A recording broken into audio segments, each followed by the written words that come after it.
Examination के time अगर आप पढ़ोगे जाके तो तब इतना प्रेशर ऑलरेडी आपके ऊपर होगा, तब आप ठीक से नहीं पढ़ पाओगे। जब जेईई मेंस का पेपर होने वाला होता है, पहला अटेम्प्ट जब होना होता है, तो उससे पहले मंजिल सीरीज को लॉन्च करते हैं। तो हर बच्चा ये उम्मीद करता है कि वो सब इतने प्रेशर में होता है, जेईई मेंस का पेपर आने वाला होता है, 11th क्लास में बैकलॉग से जूझ रहे हैं, तो उनके लिए सबसे बढ़िया है कि आप जाके मंजिल सीरीज पढ़ लो। मैंने वो लेक्चर भी अपलोड करवा दिया था जो 11th क्लास वाला आपका बैकलॉग बना हुआ था, पोटेंशियल एनर्जी वाला, तो मैंने उसकी क्लिप निकलवा के मर्ज करके एक साथ फिर मैंने अपलोड करा दी थी। तो उसमें मैंने स्टार्टिंग में 2 मिनट में 3 मिनट मैंने समझाया भी था किन बच्चों को देखना है। जिन बच्चों को 11th क्लास आती है वो बिल्कुल ना देखे, ठीक है। जिन बच्चों के थोड़े थोड़े बैकलॉग है वो 2x पे देख लें, और जिन बच्चों को बिल्कुल नहीं आता है वो तो जरूर देखें, क्योंकि नहीं आता है तो पढ़ना तो पड़ेगा ही भाई, कभी ना कभी तो पढ़ना ही पड़ेगा। एग्जामिनेशन के टाइम अगर आप पढ़ोगे जाके तो तब इतना प्रेशर ऑलरेडी आपके ऊपर होगा, तब आप ठीक से नहीं पढ़ पाओगे। अगर कोई बच्चा सोच रहा है कि सर मैं तो एग्जामिनेशन से पहले पढ़ लूंगा, 11th क्लास कवर कर लूंगा, तब बहुत प्रेशर होगा उस टाइम पे, तब 12th का रायता इतना फैला हुआ होगा कि शायद 11th को समेटने का वक्त ही ना मिले। तो इसीलिए थोड़ा थोड़ा करके हम यहाँ पे कवर कर सकते हैं। और दूसरी चीज और आपको बता दूं, अगर सपोज आपके बैकलॉग कुछ ज्यादा ही हैं, कुछ बच्चे ऐसे इनके बैकलॉग ज्यादा हैं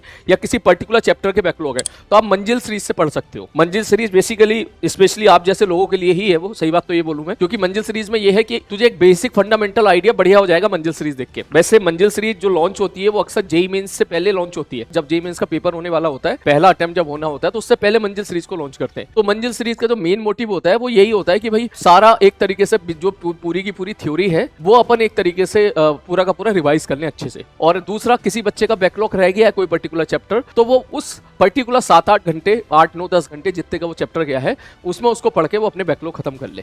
तो यही मकसद होता है। लेकिन क्योंकि वो मंजिल सीरीज जेईई मेंस से जस्ट 15-20 दिन पहले ही लॉन्च की गई होती है, 1-8 महीने पहले ही लॉन्च की गई होती है, तो 99% बच्चा जो होता है वो यही उम्मीद करता है कि सर जो है हमें बस जेईई मेंस लेवल तक या फिर उससे रिलेटेड थ्योरी तक ही आप कराओ। हर बच्चा ये उम्मीद करता है कि वो सब इतने प्रेशर में होता है, जेईई मेंस का पेपर आने वाला होता है, तो इसलिए मंजिल सीरीज का जो लेवल रहा होगा वो जेईई मेंस से ऊपर और थोड़ा सा एडवांस से नीचे रहा होगा। उसकी वजह यही होती है क्योंकि थोड़ा सा हर बच्चा उस टाइम मेंस की प्रिपरेशन कर रहा होता है। अगर आपको प्योरली एडवांस के लिए जाना है तो आप प्योरली जेईई चैलेंजर के चैनल पे जाइए, अपना जेईई वाला चैलेंजर है, जेईई चैलेंजर पे जाके वहां पे खूब लगाइए जितने लगा सकते हो। लेकिन जैसे कि आप लोगों की प्रॉब्लम है, काफी 90% बच्चे तो ऐसे हैं आप में से जो कहीं ना कहीं 11th क्लास में बैकलॉग से जूझ रहे हैं, तो उनके लिए सबसे बढ़िया है कि आप जाके मंजिल सीरीज पढ़ लो, और वहां से मंजिल सीरीज पढ़कर जो अपना बेसिक फंडामेंटल है, जो सबसे ज्यादा रिक्वायरमेंट है, चाहे वो कोई सा भी एग्जामिनेशन हो, चाहे वो मेंस हो, चाहे वो एडवांस हो, वो आप वहां जाके कवर कर लें और वो कम समय में कवर हो जाएगा। देख, मेन क्लास जैसा तो पॉसिबल नहीं है। उसकी वजह यह है कि मेन क्लास में हम कोई लेक्चर है वो 20 रोटेशन ही ले ले। सपोज रोटेशन हम लोगों ने मेन क्लास में 18 लेक्चर में समाप्त किया, और मैंने जो रोटेशन की क्लास ली थी वहां पर मंजिल सीरीज में तो 12 घंटे में समाप्त किया था। तो 18 लेक्चर का मतलब हो गया कोई चीज क्लास में 40 घंटे में हो रही है, वहां पे 12 घंटे में हो रही है, तो अप्रोक्सीमेटली एक जैसा तो नहीं हो पाएगा, पॉसिबल ही नहीं प्रैक्टिकली, आप भी समझते हो इस बात को। लेकिन हाँ, वो 12 घंटा इतना सफिशिएंट है आपका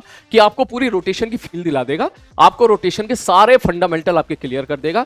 रोटेशन से काफी मेजॉरिटी ऑफ द क्वेश्चन जो आपकी शीट में, आपको एचसीबी में इधर उधर देखने के लिए मिलते हैं, वो सवाल बनाने के लिए आपको तैयार जरूर कर देगा। और हो सकता है कि 70% जेईई एडवांस, 60% जेईई एडवांस के क्वेश्चन भी शायद आप वहां से उतना पढ़ के करके ले जाओ। तो वो सारे बच्चे जो भी थोड़ा सा फाइट मार रहे हैं 11th क्लास को लेके, तो मुझसे पूछ रहे थे मैसेज करके कि सर मंजिल सीरीज से कर लेंगे। मैंने मंजिल सीरीज से कर ले, क्योंकि मैं भी एग्री करता हूं कि आप जब 11th क्लास का लेक्चर उठाओगे तो बहुत ज्यादा लेक्चर है ना वहां पे। तो वहां जब 11th क्लास में पढ़ाया था मैंने आपको, तो ये सोच के थोड़ी ना पढ़ाया था जल्दी जल्दी कोर्स खत्म करना है। वहां तो जो चैप्टर जितनी डिमांड करता है उसको उतना टाइम दिया हम लोगों ने। वर्क पावर एनर्जी है, उसको अगर 10 लेक्चर देने थे 10 से 11, तो हमने 10 से 11 में पढ़ा। ठीक, अब 10 से 11 घंटे, 10 से 11 लेक्चर पढ़ने का वक्त तेरे पास नहीं है अभी। मैं मानता हूं इस चीज को, क्योंकि तेरे स्कूल भी चल रहे हैं काफी बच्चों के, है ना, तेरी क्लासेस भी चल रही हैं, तो ऑलरेडी मेन क्लास में भी काफी इन्वॉल्व है, तो तू उसको फिर मंजिल से कवर कर ले। मंजिल में ठीक है वो 11 लेक्चर में नहीं किया, लेकिन वर्क पावर एनर्जी अगर मंजिल में मैंने 8 घंटे में खत्म करा दिया, तो वो 8 घंटा भी तूने अगर सिंसियर तरीके से देख लिया तो तेरे सारे फंडामेंटल क्लियर हो जाएंगे, चाहे वो मेंस में इस्तेमाल होने वाले हो, चाहे वो एडवांस में इस्तेमाल होने वाले हो। उतना तूने कर लिया